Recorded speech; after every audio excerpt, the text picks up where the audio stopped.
Hey, Ben. How are you? Hey, greetings. It's Rob. There's This Rob. is, How are you? I'm good. Looks like you've got a really interesting background there. Let me stop sharing here a minute. I bought a green screen. I have a Okay. bookshelf, but the bookshelf's in the wrong place. So Gotcha.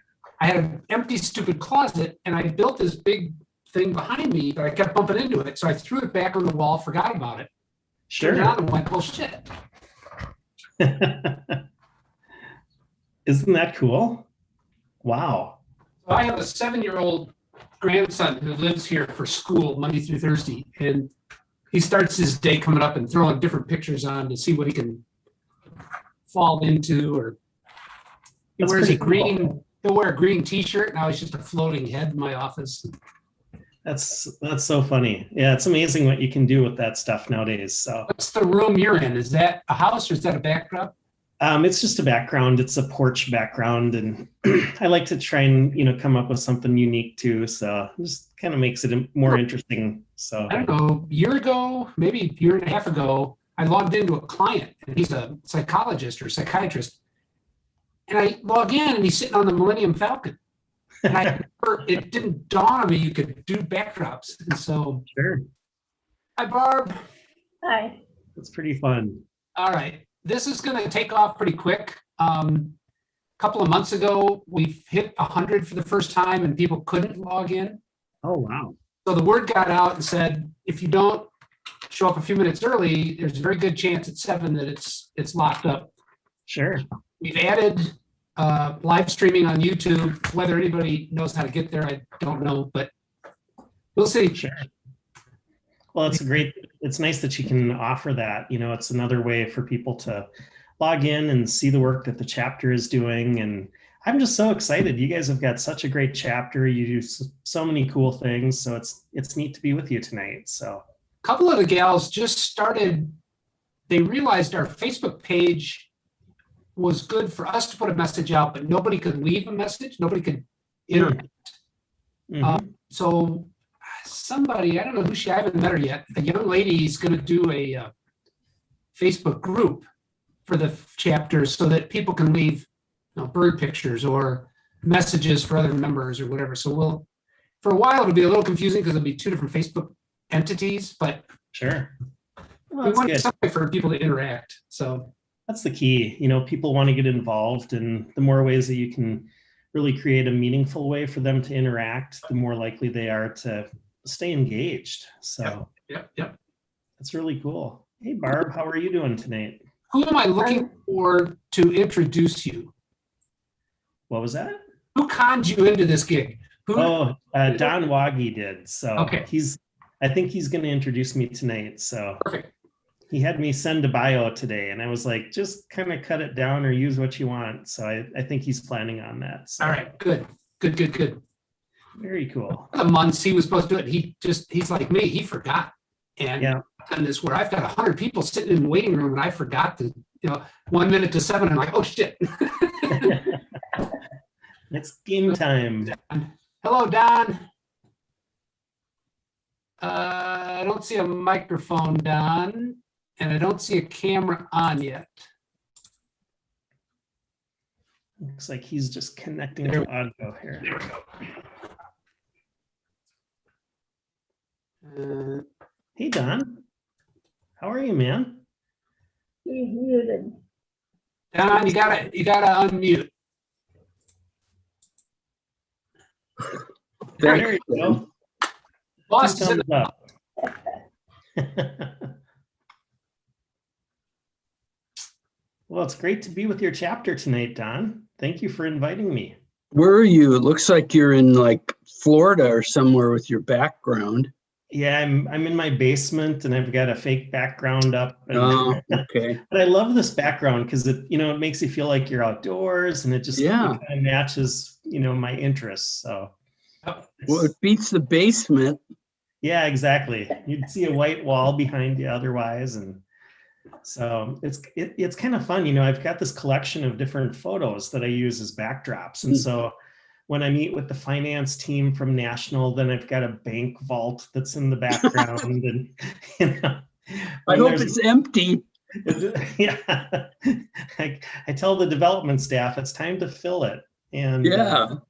I've got a fire station photo, so if someone's got a problem, we throw the fire station in the background, and you know, you just have to have fun with it. So Well, that sounds fun. I'm glad that we have a peaceful setting behind you. that's the key. You know, it's interesting. I wonder how long the Zoom meetings will last. If, you know, if people will go back to in-person meetings, or if it'll be a combination, or, you know, if Zoom will stick for things like this. It's hard to tell, but Yeah. I don't know, but I think it'll be a combination of the two.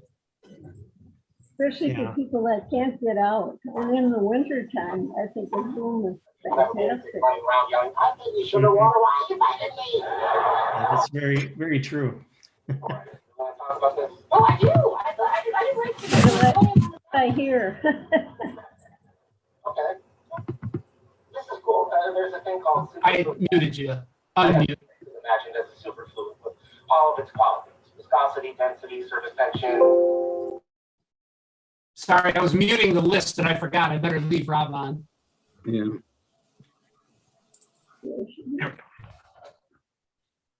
Yeah, you get 100 people in here with their microphones on. It's a very interesting. Yeah. Feels like first grade again. Yeah, that can get pretty busy pretty quickly. So one of the local schools, Mounds View School District, was worried about the children and their interaction and social time. Planned as a group, they planned an hour over the lunch hour where they would just turn on all the mics and let the kids have at it. And about 15 minutes into the first day, they said, well, that's not going to work because you couldn't hear anything. So they canned it and still looking for ways to let these kids get together. And it's kind of interesting just to think, you know, I can't imagine being in elementary school or middle school or high school right now trying to learn like this. It's got to be challenging. So teachers that have a laptop on their desk now and they are talking to live kids separated and their Zoom kids rather than two teachers. One of our gals is trying to do both. She's talking to her home kids and her in-person kids. Come on in. Wow. Yeah, that makes it interesting. Yeah, that's thanks. Well, it's I think everyone's kind of figuring their way through it, and it sounds like, you know, a lot of folks are now starting to get their vaccinations if they don't have it already. So Yeah. you know, that's a relief. I think everyone's going to feel so good when we can, you know, get out, and you still have to socially distance and, you know, be a little bit more careful, but to just be able to get back outside and be with people and friends and family. You know, it's been an isolating year. Yeah. And I think, you know, so many people are just feeling really down and oppressed, and you know, we've got to get going now again. You know, we got to punch through this with the vaccine and figure out ways to. Golden crown kinglets in the backyard yesterday. So I decided, forget everything else, just get the binoculars and go birding. Yeah, that's cool. Yeah. That's Vultures showed up. Mergansers have showed up on the lake. Migration has started. So that's good. Next 6 weeks, 8 weeks will be fun. It's kind of neat to see all those things. So I was in Yellowstone 2 weeks ago, and it was interesting to see all the bird activity. There was a pair of eagles that took over an osprey nest. That was interesting to watch one day. And there was a raven that kept pestering a gray wolf, and the gray wolf actually got up on its hind legs and tried to catch it. And you know, it was just fun seeing all of that stuff. So yeah, that's really cool. Where are you guys ever? Where's home, Rob? Home is in Fridley. So gotcha. Okay. Yeah, so I'm just in the Twin Cities, and most of my life I've lived here in Minnesota. I was in Wisconsin, just across the border in Hudson for I think about 12 years, and up in North Dakota for a few years. But the Twin Cities is home. It's where I grew up, and Sure. it's an incredible place. So much to see and do here. But Oh, honey. how about you, Ben? Are you from the Twin Cities originally? Or? Came up here for college. I grew up in Chicago, came up here for college. I've lived some other places, but it's funny you mentioned Fridley. I have a daughter-in-law that teaches police force. Oh yeah. I'm going to her swearing in ceremony on the 14th next week. Really cool. It's a great little community. We live just off of the Mississippi River. There's a Springbrook Creek goes behind our house, and it connects to the nature center. And I got to tell you, this is like a super highway for wildlife. And there's so much stuff that we have back there. Not only the deer and the turkey, and we have coyotes that come through, but we feed the squirrels to try and attract the raptors. And it really makes for an interesting dynamic. Since we started doing this a couple of years ago, we don't see any more cats. They're nowhere around. But we had 3 bald eagles in the backyard. I think it was about 4 weeks ago. And it's really cool, the stuff that you see back there. So That's fun. yeah, it's neat to see and experience that. So it's songbirds in the front half of the property, and then the squirrels and raptors and all sorts of fun things in the back. So can you tell that the raptors have made a difference with the squirrels? yeah, they pick them off. But I put out corn every day, and I put these little corn cobs out. I break the cob in half, and I just throw them all over the yard. And so you see the squirrels, hauling these things all over the place. And, then all of a sudden everything disappears. And sure enough, if you look up in the trees, you're going to see, an owl, you'll see a red-tailed hawk, you'll see eagles circling, and it's fun to just watch the interactions. Yeah. And, but we had a red-tailed hawk actually killed a duck on the creek this past winter. So the creek froze over, and there was a mallard back there, and it swooped down and killed the mallard, and ate off of it for about an hour. Then it took off, and then we had three bald eagles come in. One was an adult. One I would say is probably about 4 years old, because the head feathers weren't fully filled out yet.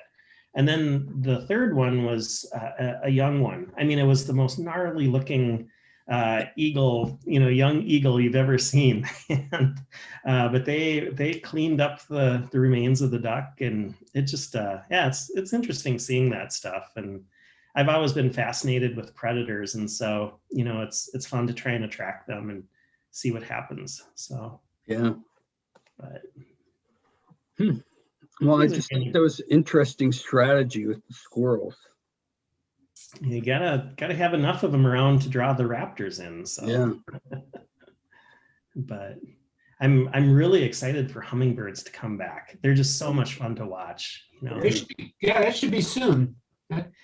Second week of March is kind of what they're predicting. So Yeah. it could be off a little bit, but I was going to say that seems early, but yeah. Or I'm sorry, second week of May. May, March, yeah. May. And we do the chapter does Warbler Weekend always, whatever weekend falls closest to the 15th of May. Oh, cool. And, kind of statistically, we've got 41 years of data. Statistically, it's April 5th or May 15th for warblers. So that's awesome. I'm going to try to pull it off this year. It won't be quite the same, but yeah, well, you do the best you can. Yep. When is your native plants sale? There are 2 of them in June. Okay. I don't remember the exact. I think it's the first weekend in June is the first one. Yeah, this is Howard Marcus. The first one in Shoreview is June the 5th from 9 to 1. And the second weekend, the 12th, is in Oakdale at City Hall from 9 to 1. That's great. Lots of neonic-free, locally grown native plants. I'll have to try and get those dates promoted on the Audubon Minnesota Facebook page for you guys. That'd be neat to That'd be very drive helpful. more traffic. So I'm just gonna write that down here. So Yeah, I think it's really great. And I guess it wasn't last year, the year before, I think there were 2,000 people that came, 1,000 to each event. So it's pretty impressive. And they sold 12,000 plants. wow, that's really impressive. Yeah, Yeah. it's quite good. Congrats. I'm going to put the links to those on the chat list if anybody. Okay, thanks. Well, Thank you. I think maybe we should just start now. And I know it's after 7, so Yep. why don't I just start going here and introduce Rob. Rob Schultz is the executive director and vice president of National Audubon, and he's head of Minnesota Audubon, but he also manages the Upper Mississippi program for National Audubon. And he agreed to come and talk to us today about his plans and a little bit about what Minnesota Audubon is doing. One of the things that I've noticed over my time here at St. Paul Audubon is that a lot of our members don't really know how much Minnesota Audubon is doing. And, Rob has staff out in Northwest Minnesota and did a big Mississippi River program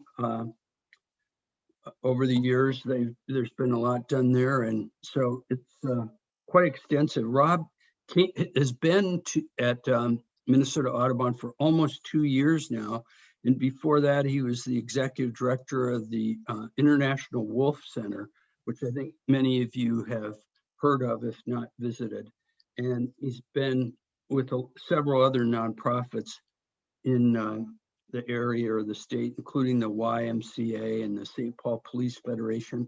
And he even was up in North Dakota at the International Peace Center for a few years, which is a really remarkable place, but one that I think isn't as well known, but really an interesting place right on the border with Canada.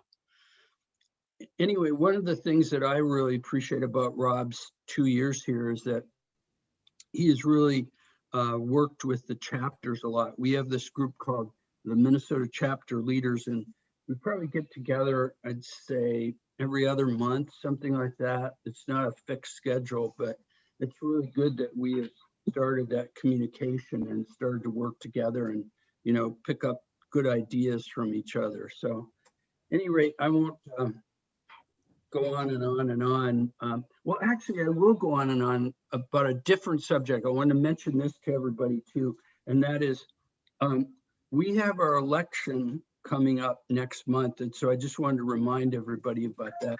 We are going to elect all the officers, they all serve just 1-year terms. And then there are a couple board seats open. So if anybody is interested in serving on the board, please let me know. That would be really useful. We'd really appreciate your help. So with that, I'm going to introduce Rob and have him talk about Minnesota Audubon. Hey, Don, thank you so much. It is really an honor to be with your chapter tonight. I feel so privileged to be a part of Audubon and to be able to speak with the St. Paul chapter.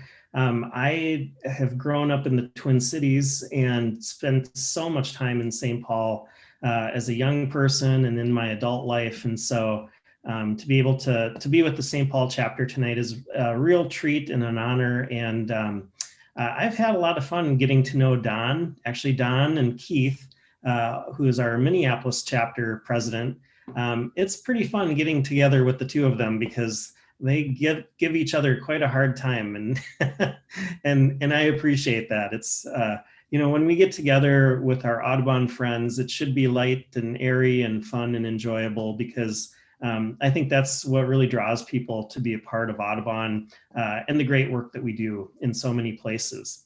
I'm going to go ahead and just start a little PowerPoint here, if I can find it. And there we go. Tonight, I hope you don't mind, but I'm a photographer and I love to share a lot of pictures. I did not take this first photo though. I want to be very clear about that. Another very talented photographer did. But we use this image of the loon when we talk about Audubon, Minnesota, because the loon is such an important part of our state. And we'll talk a little bit more about the loon at the end of our presentation when we're talking about climate change and how that is starting to affect birds here in Minnesota over the last 40 to 50 years and the impact that it may have on this particular bird species. But tonight, as we get started here, as we work throughout our chapters and throughout our network, our underlying principle is that when we protect the birds, we also protect the earth. The two come hand in hand, and we really believe that that's important. I wanted to just share a photo that I took earlier this week. This is a picture that was taken here in the Twin Cities. It's a nest, a great horned owl nest, not in St. Paul, but on the edge of Minneapolis. And I think that, when I have moments like this, when I'm out in nature and I'm able to experience things like this, it just really helps me appreciate the importance of our work and the work that we do to try and save species throughout our communities and throughout our state. A lot of people, when I talk with them and I share a photo like this, they've never experienced something like this in the Twin Cities. But there are so many different bird species that are here and so much different wildlife that most people never see because they don't take the time to get out and experience these things. And so, it's always fun to share those things with our Audubon friends, but also to encourage ourselves to really get outside at this time of the year. When you take a walk through that park that's near your home, don't walk too quickly. Take time to really look around and see the things that are up in the trees and what's behind the bushes and really absorb this incredible place that we live in, especially at this time of the year. Tonight, Don asked me to give an overview of Audubon, Minnesota and our work. And it's an honor to be able to do that and to highlight the different things that we do. But I do want to kind of give one little caveat. Tonight, as I'm giving this presentation, there are going to be times when I talk about how in non-pandemic times we do this, and maybe during a pandemic time, we've altered or done something differently. So you're going to see what I would call a very vibrant picture of Audubon, although there's a few things that we've had to hold on this past year that we plan on resuming here literally in the weeks and months ahead. And so we'll talk about that tonight. So I'm going to talk a little bit about our board and our staff and how they help to support our work. I'm going to talk about our field office that's here in the Twin Cities, as well as our nature center, our Audubon Center that we oversee just outside of St. Louis, Missouri. We're going to talk about the Upper Mississippi River integration. Some of you have remembered Audubon Minnesota as our title, and we still operate as Audubon Minnesota, but we're now also operating as Upper Mississippi River Audubon. We're going to spend a little time talking about our areas of focus, the specific work that we do here in Minnesota. And then I want to spend just a little bit of time talking about something that I'm really passionate about, and that is climate change and Audubon's climate report. We're going to talk about why that's so important in the work that each of us do, whether it's at a state level or at a chapter level. And then we'll take some questions and hopefully have a fun discussion and give me some feedback that I can take back to the staff team and our board right after that. So maybe just to kind of start off, I wanted to give you the names of the people who serve on our local advisory board. These 11 volunteers do a wonderful job helping to support our state office, our field office, if you will. You'll probably recognize a number of names on this list as they've been very active Audubon supporters from the Twin Cities here and from greater Minnesota and outside of Minnesota. Debbie Reynolds is our chair. She's been our chair for a number of years. Gene Merriam, the former Minnesota DNR commissioner and former state legislator. He serves as the vice chair of our board. And it looks like I made a mistake here. I'm so sorry. I was rushing to add these names in. I've got Gene twice there, but Paul Egeland should be in the second place where Gene's name is. Paul is our treasurer. And if for those of you who know Paul, he is probably the most extreme birder. And I say that in a really positive way. He knows everything that you could imagine about birds. So he's someone you definitely want to spend time with. And then Ron Crows, he's our chapter liaison. The four of them are our board officers. Ron works directly to help support the chapters, and he is a first go-to for chapter leaders if they're having any kind of an issue that we can help with from a board perspective. We also have other members who are in non-officer positions. Chad Dayton joined our board about 1.5 years ago. Claire Dempsey is with us. She's been involved with the Nature Conservancy in the past.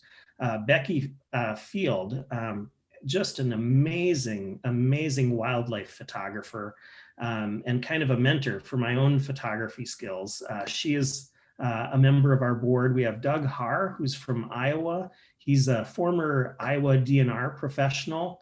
And then most recently, we have Bonnie Hill that just joined the board about 1 year ago. She's a retired physician.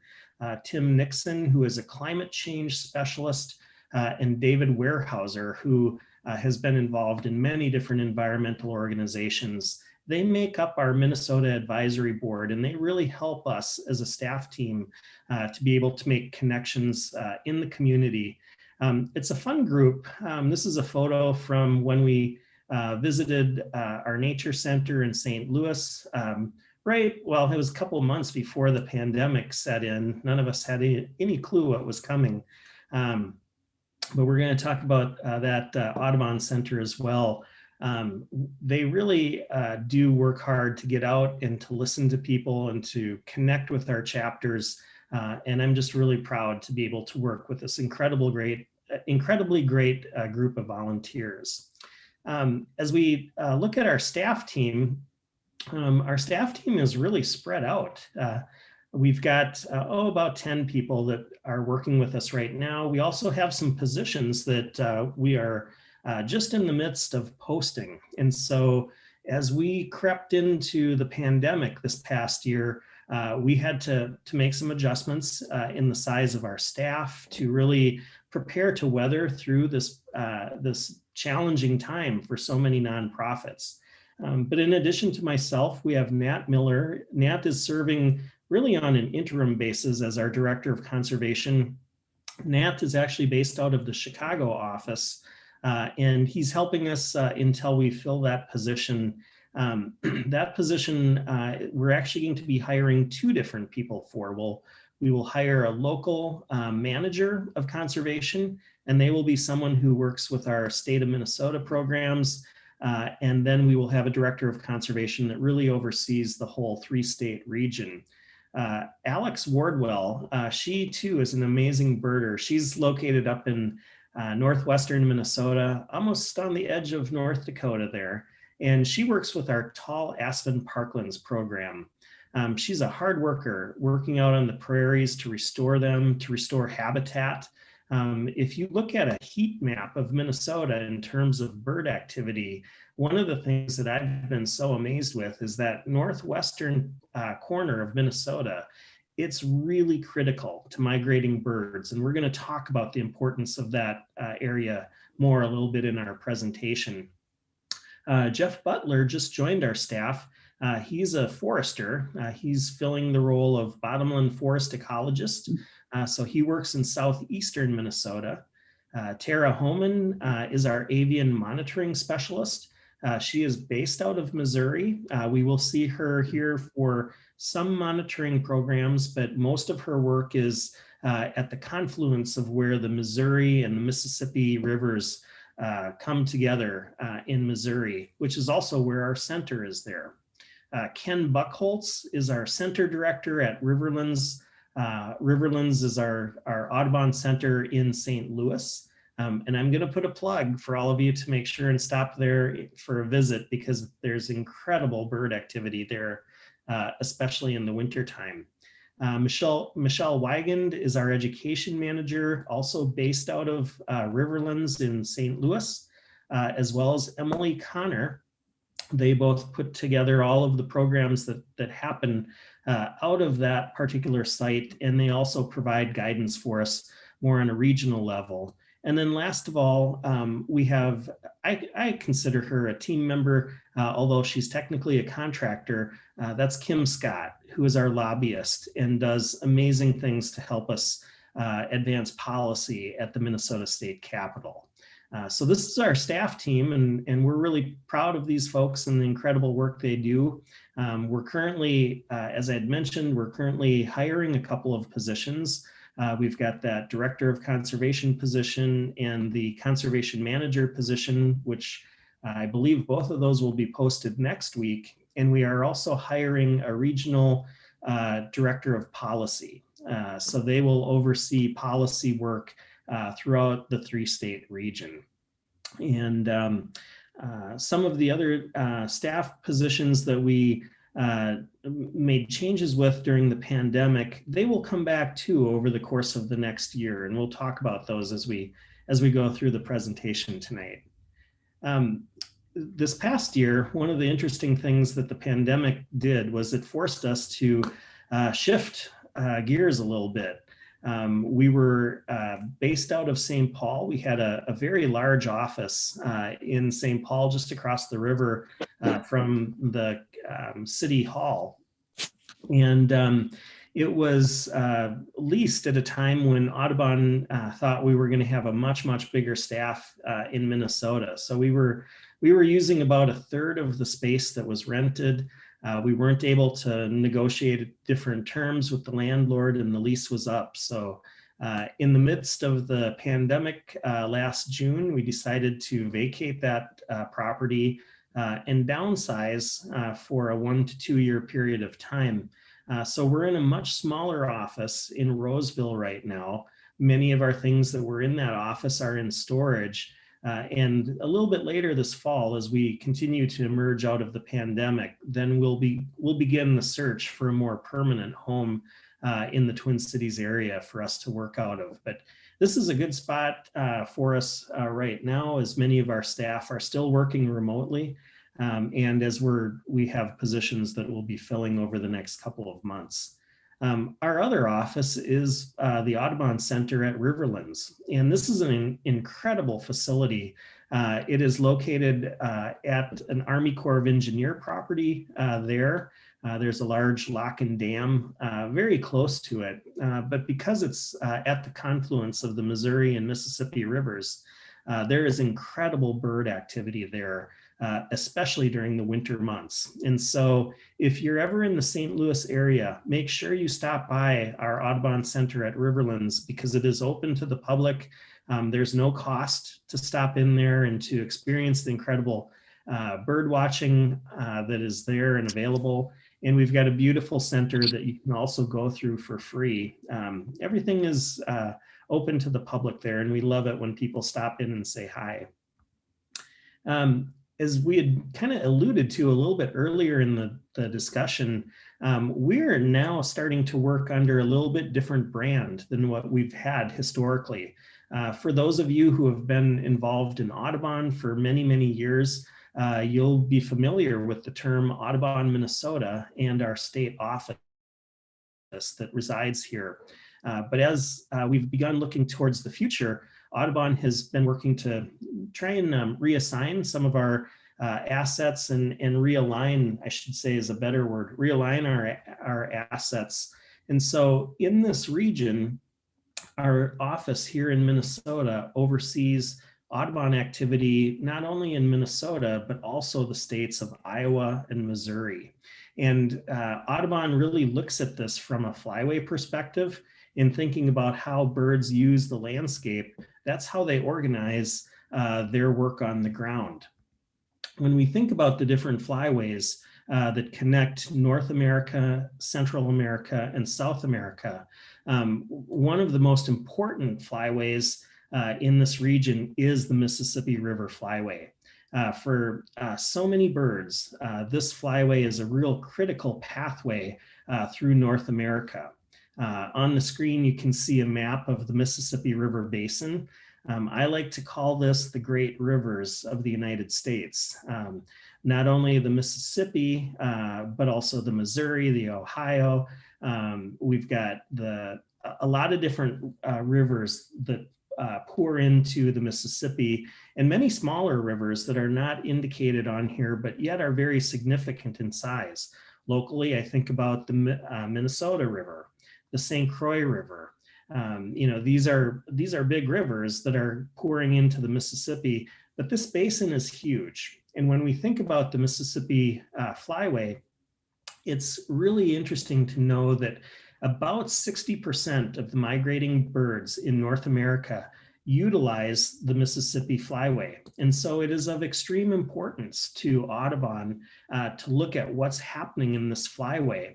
When there are issues in an area that is being so heavily used by birds, it can have significant impacts on the breeding patterns of those birds and the populations and the different speciation of the birds that are within that zone. So I like to tell people that the coastlines are important, the plains are important, but this river system is really vital for birds that are moving through North America.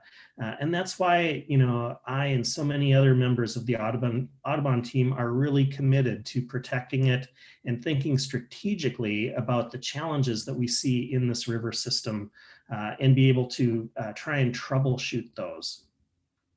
When we look at Audubon's work from a national perspective, there's really 5 buckets that the National Audubon Society likes to work within. The first one is working lands, trying to figure out how agricultural lands and other places can be effective for supporting bird habitat.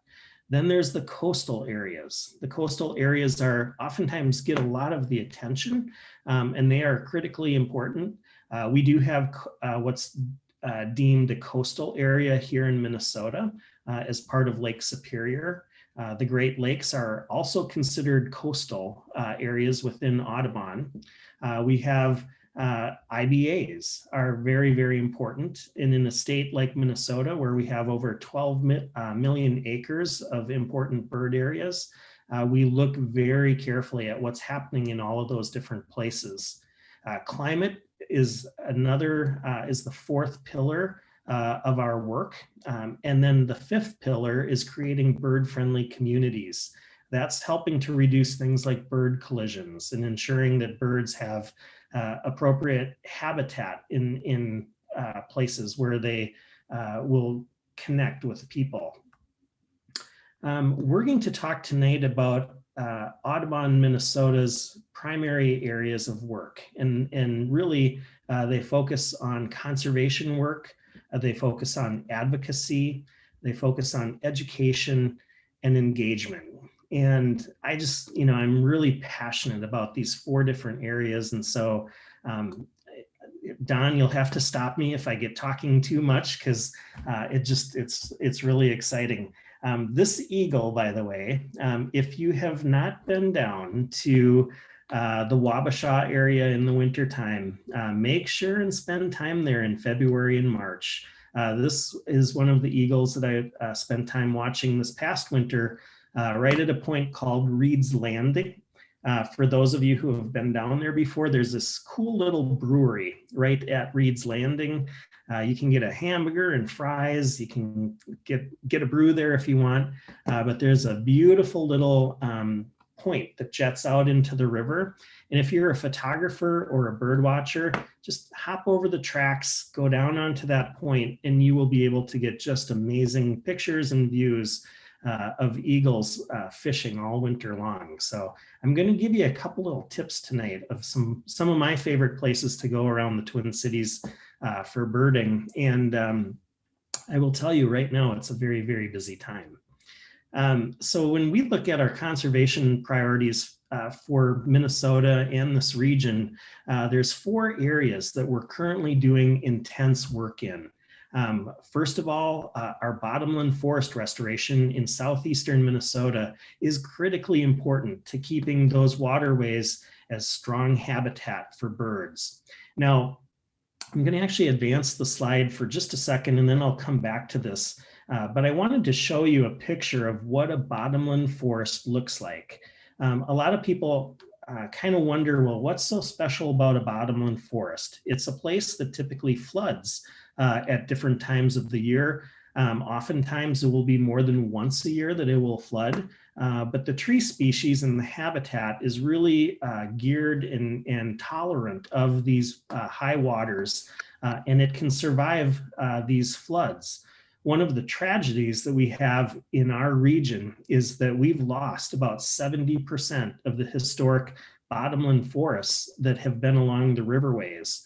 As the lock and dam system was put in to really ensure navigable, I was stumble on that word, navigable waterways, it caused flooding in many places so that barges could get through. It raised the water levels, and in the process, we lost a lot of bottomland forest.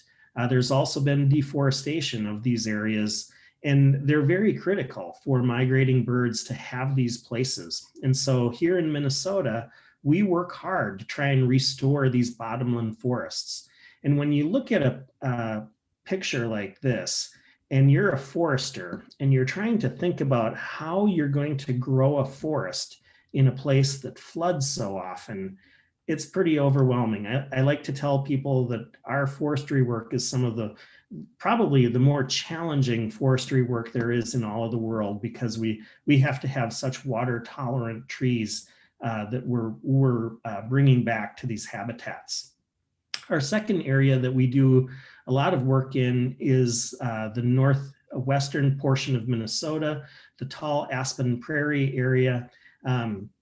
This is an area that's also very important. There's a lot of prairies in this area, and I can see I made a typo on this. It should say tall aspen parklands restoration. For those of you who are technical, I caught myself on that. Anyway, the work that's happening in northwestern Minnesota is critically important in restoring some of these prairie areas. Our team member there, Alex, just does a wonderful job of working with agencies as well as private landowners to go into some of these places and to be able to really do quality habitat restoration. Our third conservation priority in Minnesota is our Lights Out program. And it's active right now in St. Paul and Minneapolis. And our chapter in Rochester also works on a Lights Out program. This is something that we are really interested in growing and expanding in the years ahead. We're very fortunate to have a supporter who has been passionate about this work. And we're hoping that with the upcoming new year, we'll be able to begin growing our Lights Out program in St. Cloud and Duluth as well. So that's something that we're really excited about. And we know that the pandemic has thrown a lot of wrenches at building owners, and many of them are still participating, and some of them have gone through staffing changes. And so it's a little bit more challenging year with that program, but we're very, very excited that we have so many buildings around St. Paul and Minnesota that are participating in that. And then our fourth active conservation priority is our avian monitoring. We do a lot of monitoring, not only in Minnesota, but also in Missouri. And these are both Missouri and Minnesota avian monitoring is professionally done monitoring. We use volunteers, a very highly trained set of volunteers in Iowa to help augment that as well. And when people look at these conservation priorities, one of the things that I like to remind people is that two of them, the first two of them, they directly plug into the Wildlife Action Plan for the state of Minnesota. And that's really important. As an organization, we like to try and figure out how can we partner with other environmental organizations and other agencies to really do good collaborative work to advance some of these initiatives. And so we're very proud to be working in 2 of the 4, actually I think there's 5 active areas of conservation focus right now in Minnesota, and we're doing work in 2 of those 5. Some of the things that we want to grow into over the next year or 2, we really want to try and develop our urban conservation initiative and look at urban forestry as well. In a place like Minnesota, in the Twin Cities, where we have, more than 100,000 acres of forest in the Twin Cities area in the Minnesota River Valley, forestry is an important thing for us to be looking at and trying to figure out how along these really important waterways can we work with landowners to help them realize the value of the trees in their yard. So many places and so many people look at trees like a cottonwood tree as a dirty tree that they want to get rid of because they don't like all of those little pieces of cotton that come down over the summer months. But trees like cottonwood are really important for a lot of birds. And oftentimes a cottonwood tree can be even more important to birds when it's no longer alive, when it's dead and it's standing there. So, we want to figure out how can we work with our urban communities to help people really understand the value of forests in them. We also want to really try and advance our boreal forest bird conservation initiatives. A little bit later this month, there's a really, really cool new video that Audubon is coming out with. It's focusing on boreal forest habitat preservation in North America. And it's featuring the Sax-Zim Bog up in northern Minnesota as one of the sites. And so as we get that link, I think it's going to be released on either the day before or on Earth Day. We'll be working to get that out to our chapters so that you can see it. I had the honor of being able to preview it, and it's a really cool piece. So boreal forests are really important, and here in Minnesota, we have boreal forests in the northern portion of our state, and there are hundreds of bird species that use those boreal forests. So we want to continue to figure out how we can do more conservation in those areas. We're also working with the Iowa DNR. They have committed to helping fund several positions in the state of Iowa, an avian monitoring specialist, another forester, an outreach specialist, and then an Audubon conservation ranching specialist. And so over the next 12 to 18 months, we'll begin bringing those new employees online to build out our work in the state of Iowa. And then lastly, climate change. This is something that we really need to find solutions on to help save bird populations. I'm not going to dig into that a lot right now because we're going to touch on that in a few slides a little bit later in the presentation. But these are big projects. When we take a look at the investment that Audubon Minnesota and the Upper Mississippi River Audubon are making in this work, we spend about $1.3 to $1.4 million a year in these forest and prairie restoration areas working on this work. And so we receive significant funding from the state of Minnesota and from private funders to do this work. And we're very proud that Audubon is involved in helping to protect these habitats for birds. Another area that we are very active in is advocacy. And we do work in 3 different areas. Well, 2 right now, but we're preparing to really launch into this 3rd area. On a statewide basis, we work to really try and identify local priorities. We have a lobbyist that works at the Minnesota Capitol to represent yours and our interests there. And they work in tandem with staff to try and figure out strategically what are some of the important types of policy initiatives we want to advance there. And we also work on national priorities. There's a national policy team out of Washington, D.C. that works with members of Congress. And so between our local policy lobbyist and our national policy team, we're able to have a presence in our state capital as well as in our nation's capital.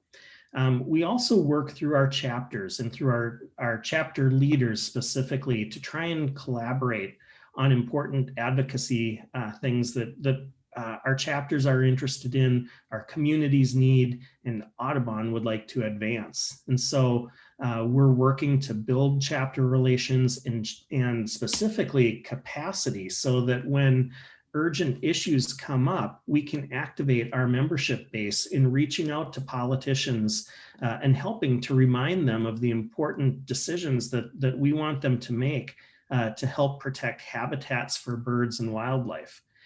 We also, through our chapter leaders collaborative, one of the priorities has been native plant projects. And we're very excited to let you know that a little bit later this year, we're going to be having a native plant planting at the governor's mansion. This is something that the chapter leaders have been pressing for in the spring through their efforts as well as the engagement of our lobbyist.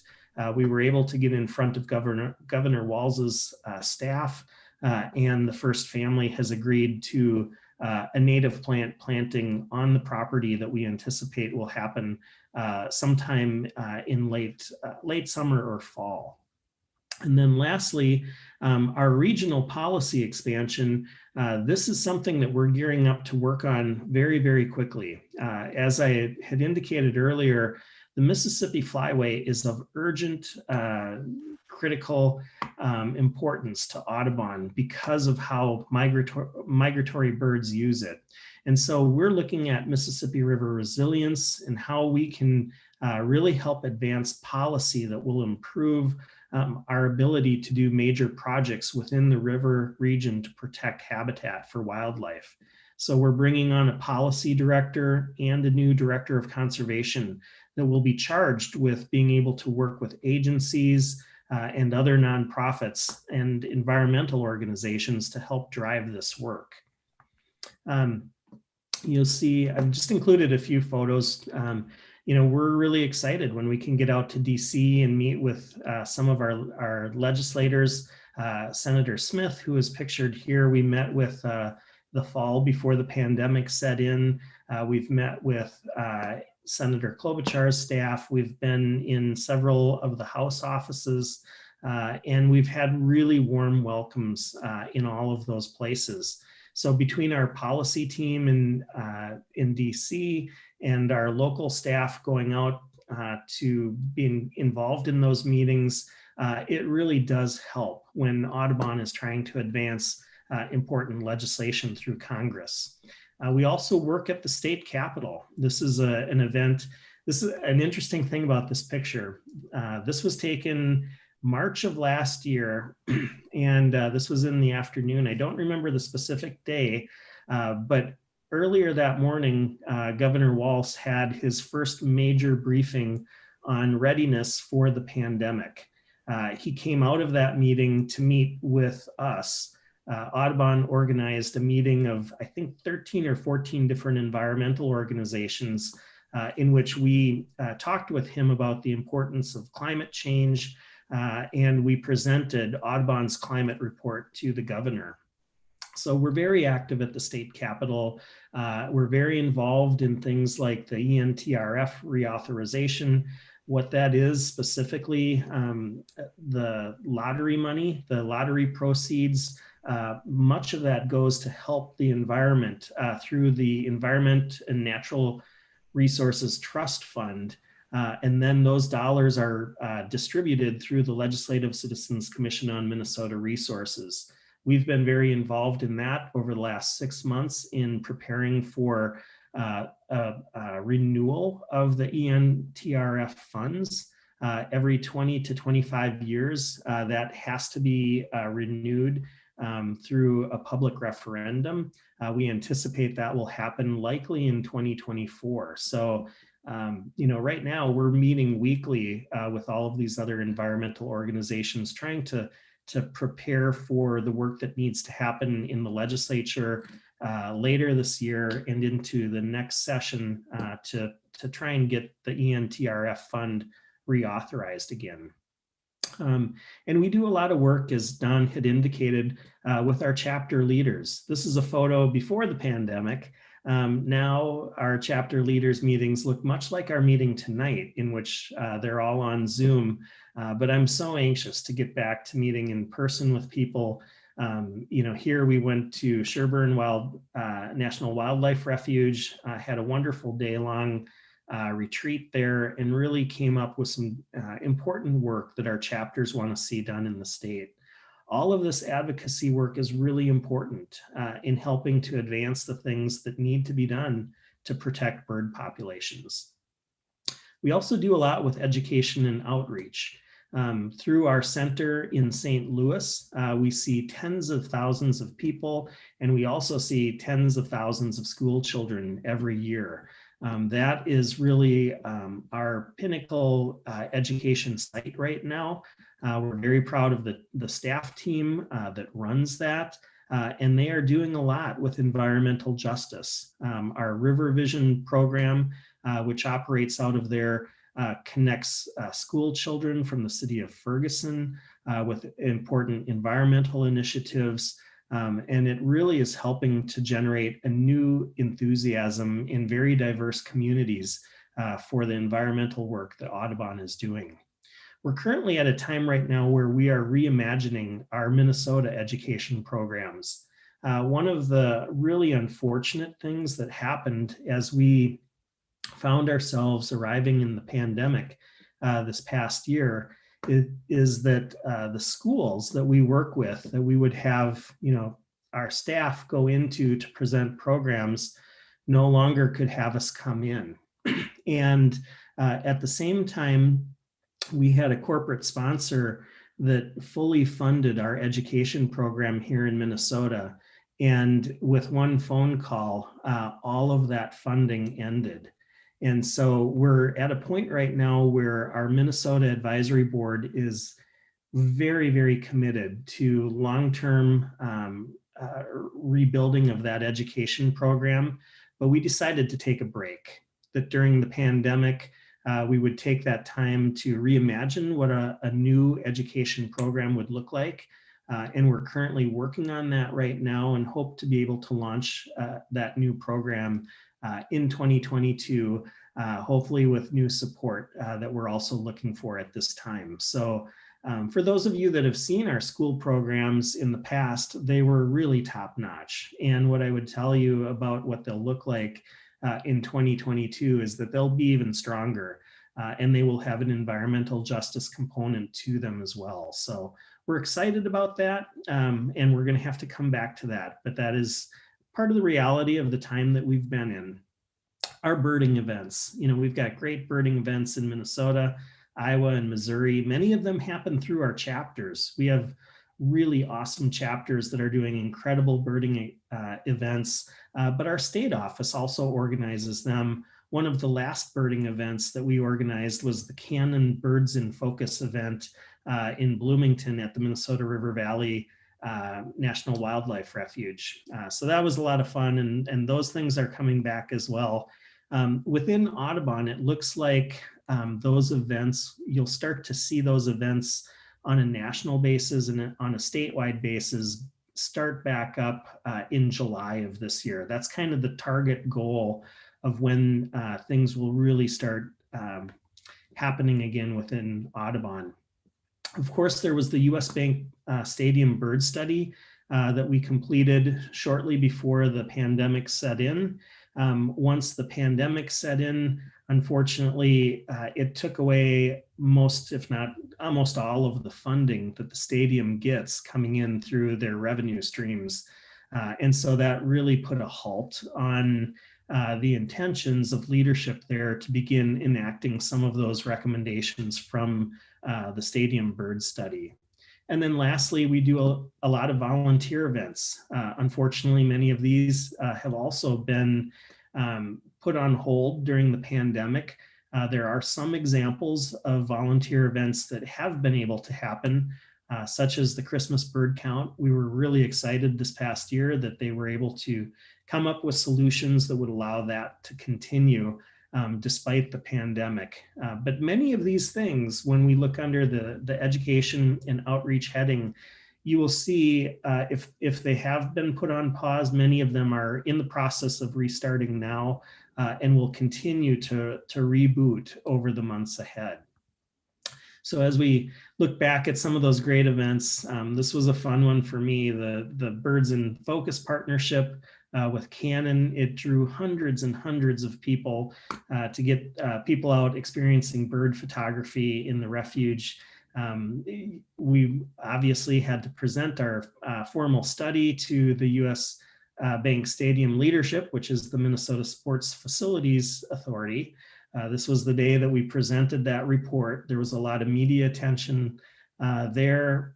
And then following that presentation, we had really good indicators from the leadership of MSFA that they wanted to begin enacting parts of that and that they imagined that that rollout would really happen over a couple of years. And so as we reemerge from the pandemic, we'll continue to be in talks with them to try and advance that work on US Bank Stadium.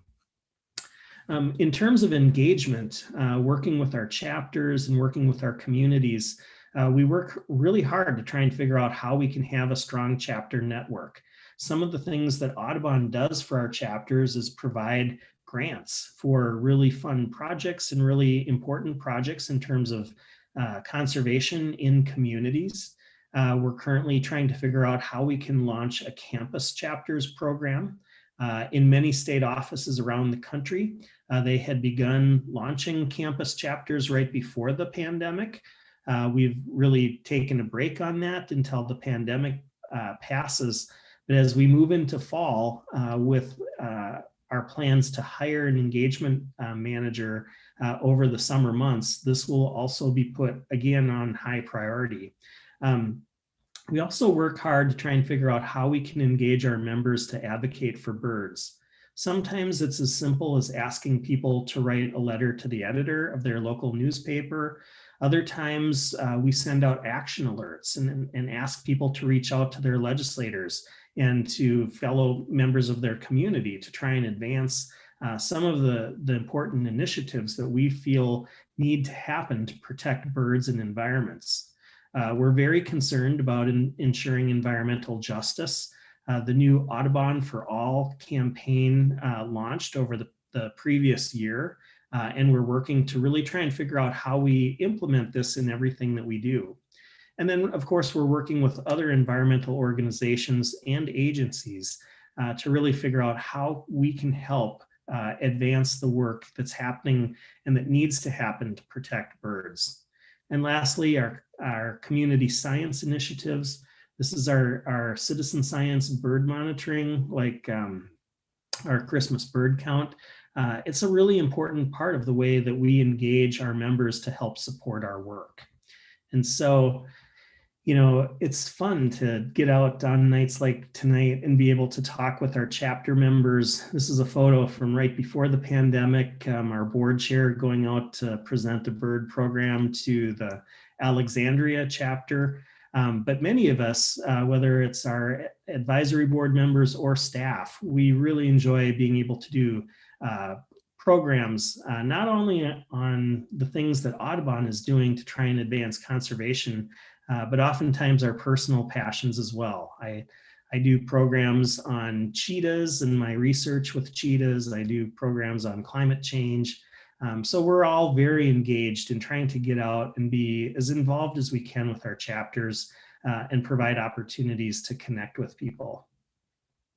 Our Audubon chapter network across the country is strong. We have over 500 chapters right now. Many of our chapters have actually seen increases in activity and involvement during the pandemic, because many of them have pivoted, just like you have, to be able to do virtual programs. And in some cases, that's actually meant, to our surprise, that we're seeing more people involved in chapter meetings. It's easier to bring experts into chapter meetings when they don't have to travel multiple states to get to those meetings. And it can be a more cost-effective way of trying to connect with people. So it'll be fun to see what happens post-pandemic in how chapters use technology and whether some of these things like Zoom meetings continue and how we utilize them. As I had mentioned a little bit earlier, one of the things that I'm really passionate about is climate change, because it's having a huge impact on our environment, and we see it in so many different ways. When I think about the changes that have happened just in my life, it's pretty astonishing to think about what will happen in the next 50 or 100 years. And as a photographer, which is one of my passions, it's a hobby, but it's a pretty serious hobby. I really worry that when I'm out in the field in a place like Yellowstone and I'm capturing images of birds and wildlife, or if I'm in our northern forests here, I really worry that I may be of one of the last generations that gets to photograph some of these animals and some of these birds, because of the incredible changes that are happening in our environment. Audubon put together this report that came out about 1.5 years ago. We have been working our tails off to get in front of as many legislators as we possibly can to put a lot of pressure on our legislators to make changes that will help reduce the impact that climate change is having on so many different species. There are a number of takeaways from that report, and I'm not going to do a big program on climate change, but I do want to hit a couple of them because I really appreciate this opportunity to be with you. And I hope that as a result of this, you will look at climate change with a lot of seriousness as well. We know from the Audubon climate change report, as well as the one that Cornell did, that 2/3 of North American bird species are at risk of extinction if these temperatures continue to increase to a point of about 3 degrees Celsius over the next 50 to 60 years. I like to look at the Cornell report and the Audubon report and try and compare the two. When you look at the Cornell report that found that we've lost nearly 3 billion birds over the last 45 years roughly, that's pretty astonishing. That's about 1/4 of the bird population in North America has disappeared over the last 45 to 50 years. That Cornell report is looking in the rear view mirror. And Audubon's report, when we look at our survival by degrees report, that's looking forward, trying to predict what will happen over the next 50 to 80 years roughly. And so as we look forward, we know that we have a problem. If the temperature change trends continue at the rate that we're seeing them over the last 20 or 30 years, we're going to lose a lot of bird species. But if we take big steps, if we make an effort right now to put pressure on our legislators to make changes that will help reduce some of the carbon issues and the impacts or the triggers of climate change, we know that we can save potentially 76% of the species that are at risk. And that's a big number. And it is a big impact in the state of Minnesota. We'll talk about that more in just a minute. But let's just talk for a second about Audubon science and how do we know these things? What are the things that have driven us to be able to report these numbers? Audubon looks at a lot of different sources of data. There were nearly 150 million different pieces of data that were analyzed to create the survival by degrees climate report. And so they do a lot in terms of modeling climate patterns, weather patterns, temperature patterns, changes, how those temperature changes can affect storms, fire, drought, and so many different things. We've also looked at human land use. And so when we think about how the use of our land is changing and has changed over the last 50 to 100 years, the last 500 years, those things all are considered in the science behind this report. I think about, if you were to take a look at a Landsat image from the 1960s and you compared it to one that was taken over the last 5 to 10 years, and I've actually done this, it's amazing to see the difference in the landscape. And there are so many impervious surfaces now that are diverting water quickly into waterways. Our human land use has really changed the planet. We also look at group-specific variables. So these are variables that are important to each individual bird species. As we look at the 604 bird species that are commonly found in North America, we've looked at nesting patterns, breeding patterns. What are their needs in terms of food? What insects do they depend upon? What's happening to those insects based on temperature changes, weather pattern changes? So a lot of these group-specific variables are taken into account. And then lastly, the global surface of water. Our water surface is also looked at, and it's analyzed, and how water can help change weather patterns. All of these factors were considered into this report and really helped create what is probably one of the best ways of looking at what the future may look like for birds and other wildlife. So one of the things that the report did, this is the third takeaway, is it identified 9 exponential climate threats that birds face, such as sea level rises and fires and things like that.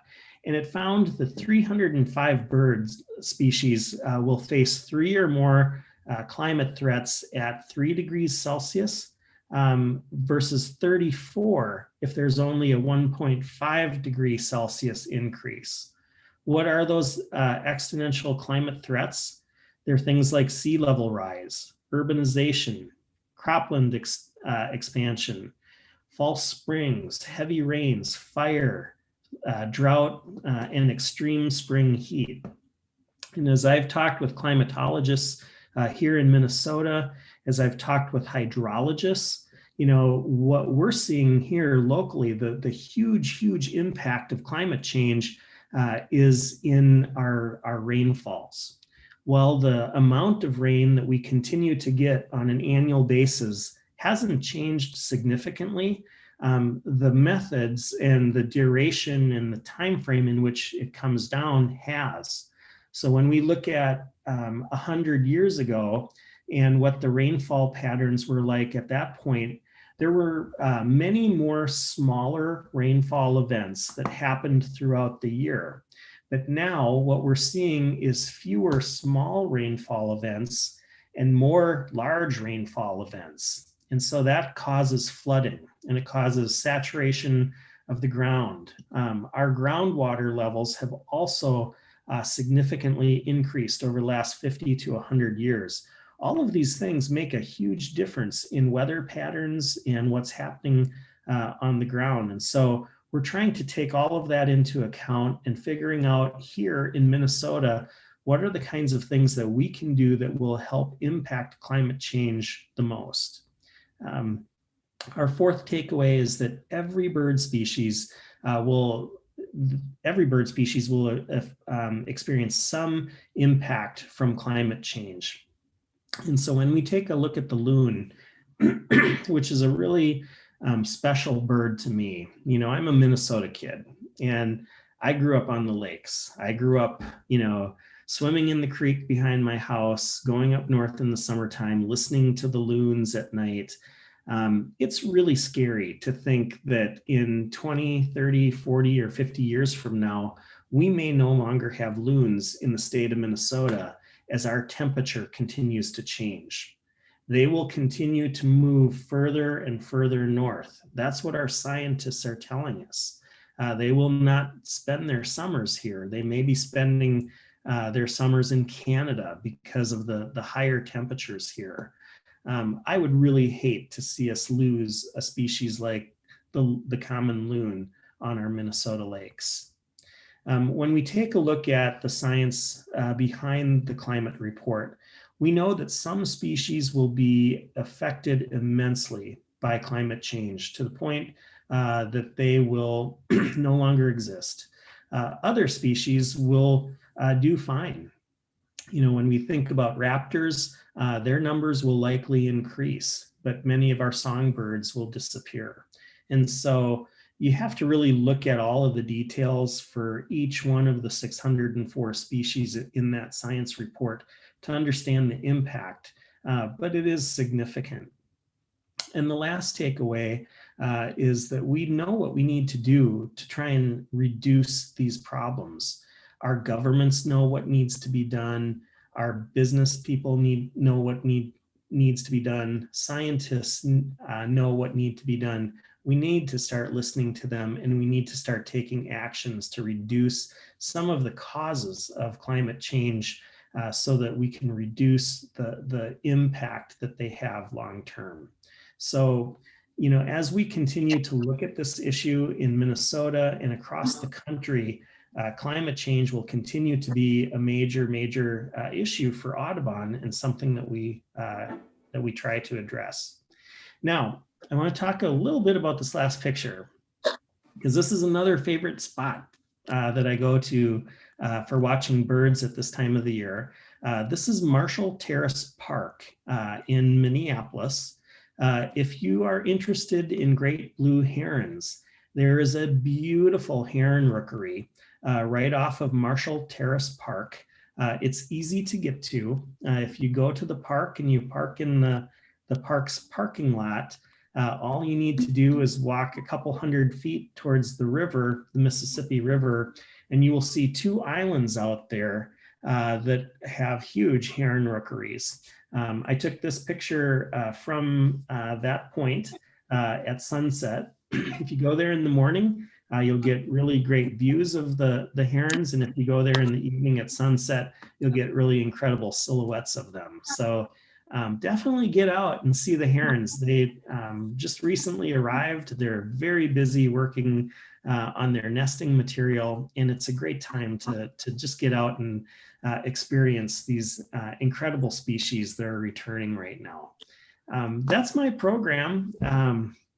I hope you guys have got some good questions for me and some tough questions.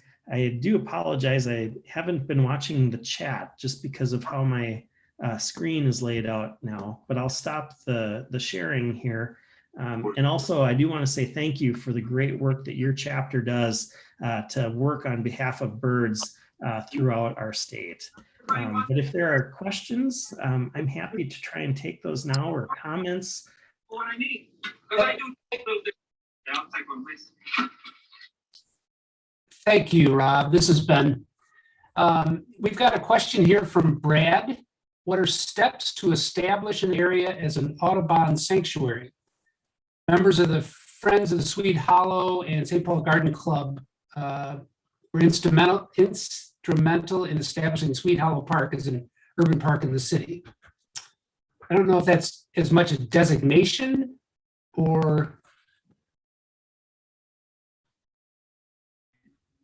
All right, I'm off mute there. I haven't been there, but I want to go there now. Sweet Hollow is a pretty magical place. Yep. I will tell you, one of the things that I like to do is I really like to try and watch eBird and see what's happening on eBird. That's a really good source of places to go. But in a particular place like this, where it's an established place, in terms of Audubon sanctuaries and Audubon centers, we have 34 of them around the country right now. And so when we look at potentially bringing on a new center or a new sanctuary, I know that that's really more of a thing that the national office does, and I could certainly help connect folks to Brian Trusty, who oversees that program with national. We don't currently have a sanctuary or an Audubon center here in Minnesota, although I know there has been Audubon centers in the past. And we're always keeping an eye out for a potential location like that. So if it's actually designated as a Audubon sanctuary that Audubon runs, There's a lot of steps to go through that process. But if you're looking at trying to do something differently, like create a new important bird area, that's a little bit simpler of a process that we can work through with an IBA committee. So I would encourage the participant to reach out to me directly after the meeting, and we can try and explore those options a little bit more. I guess I'd have a bunch of questions that might help steer that the recommendations in one direction or another. So, You okay if I put your email address up on the? Absolutely. Yeah, I'm happy to share rob.schultz@audubon.org. Got it. And if I didn't mention earlier, anyone that's still listening, if you have questions, go ahead and unmute or throw them up on the chat. We ended up with 40 folks. That's great.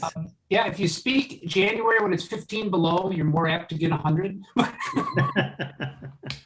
Well, I was at Don's mercy whenever Don could get me on the calendar. So I know you guys have got an amazing lineup of speakers. And so I just am so humbled that you would allow me to come and speak with your chapter.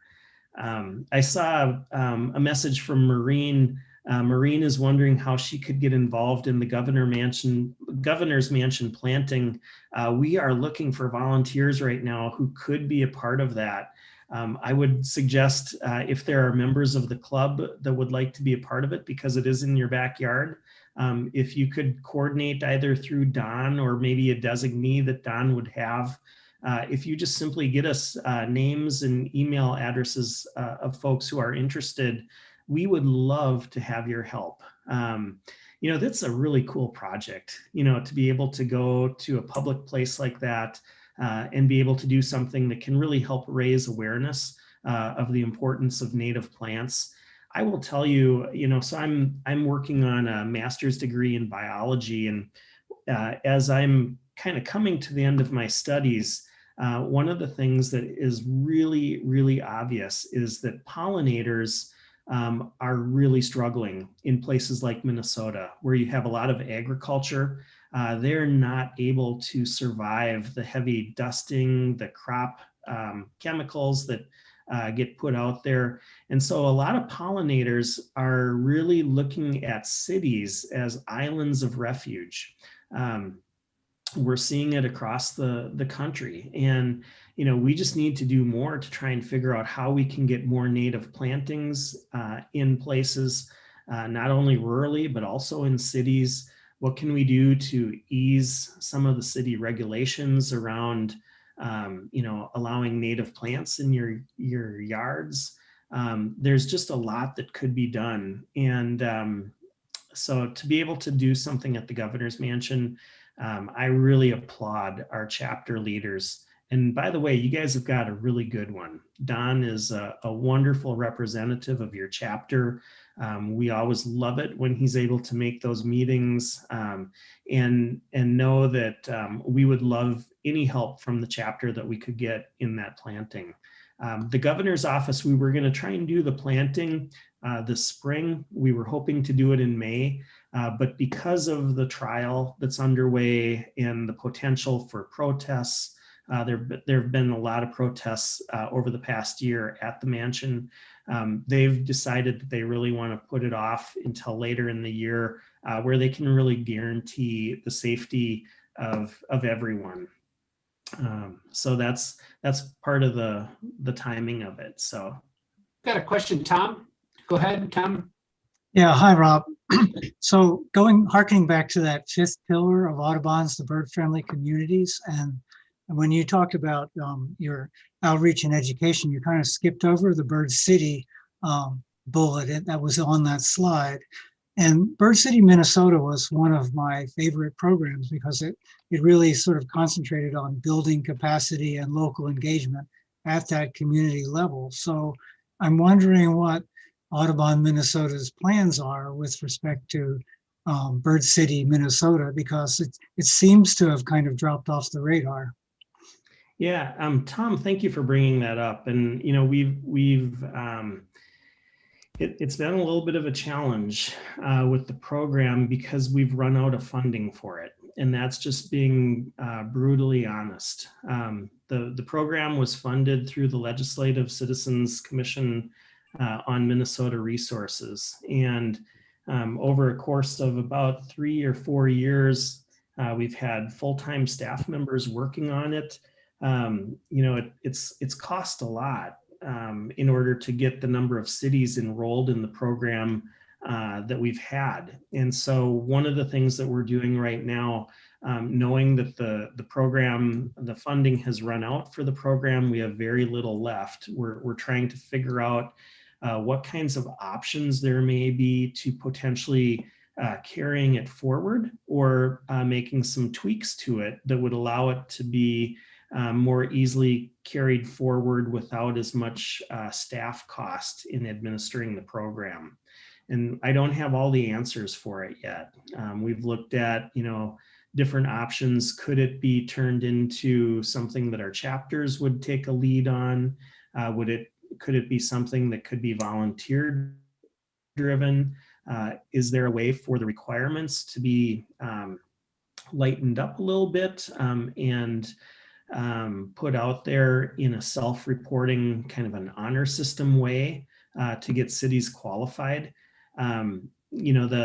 Those are the real issues that we're facing with the Bird City program right now. I think that there's a lot of good merits to the program, and we're seeing it operated in different ways in different places. If you take a look at the Bird City, Iowa model, there it's 100% volunteer driven. As I've talked with those volunteers, they're very proud of that program, but they do spend a lot of time with it. It's something that takes a ton of time to effectively support. And right now, one of our staff members who was working on it left Audubon last fall.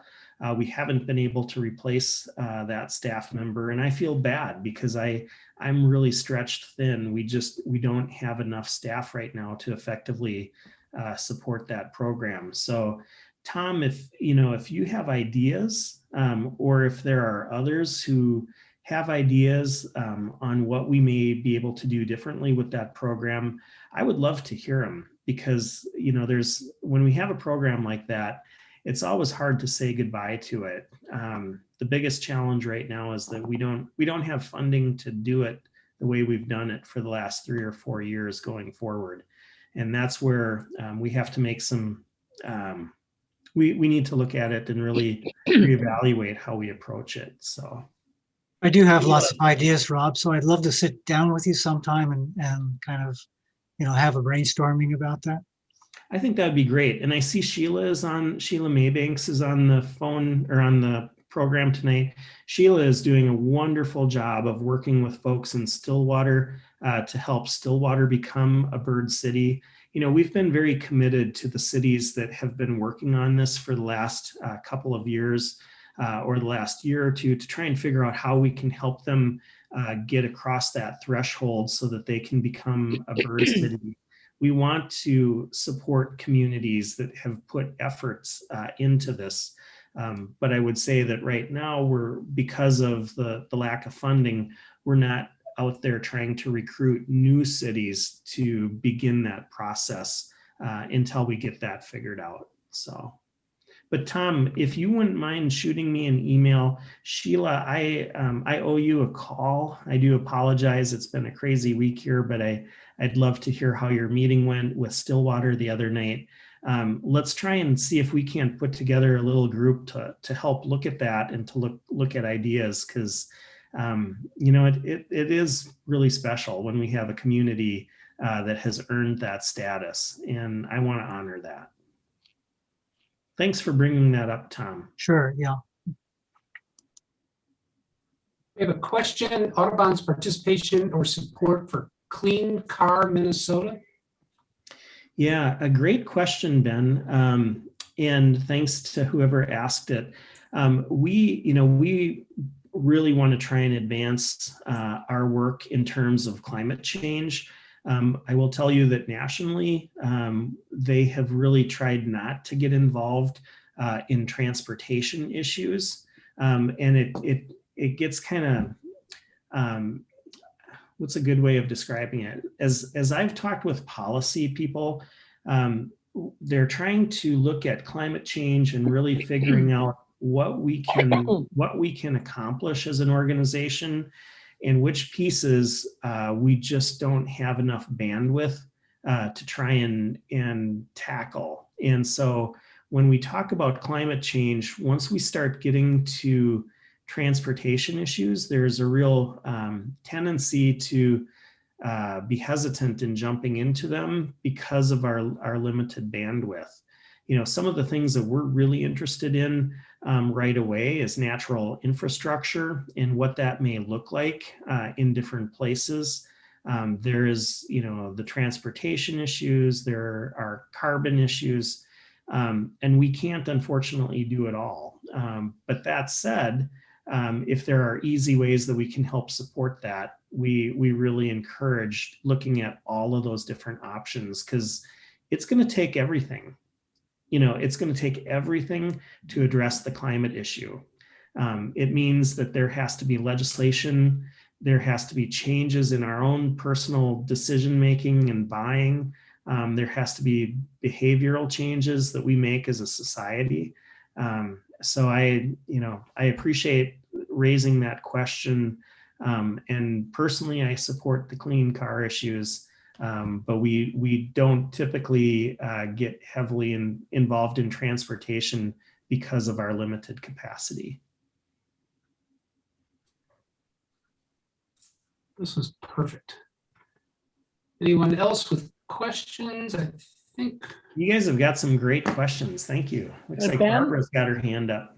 Yeah. Hi, Rob. I came in late because I was elsewhere, but I was wondering, did you talk about staffing and how your staffing situation is going? Yeah, we gave a nice overview at the beginning and kind of highlighted I'll the listen to it. positions, and we do have, I think, there will be 3 positions posted within the next few weeks. And then we're anticipating a 4th position will be posted sometime over the summer. So that will get us back up to staffing levels pre-pandemic. We've just had to, unfortunately, some of our funding has really disappeared during the pandemic. I've been in nonprofits for 27 or 28 years now, and I just never have seen a situation like this before, and I hope that we never see it again. But I get a little emotional because we've got some really amazing supporters who have stepped up to help try and plug the holes, and there have been many of them. And we have other situations where long-term funding has just disappeared. It's just vanished overnight. And so we've had to kind of recalculate and rework things and really tighten the belt. But what we're very committed to is coming out of the pandemic strong. And that's the next phase of this situation, is making investments to be able to emerge stronger than we were when we went into the pandemic. So thanks for asking that, Barbara.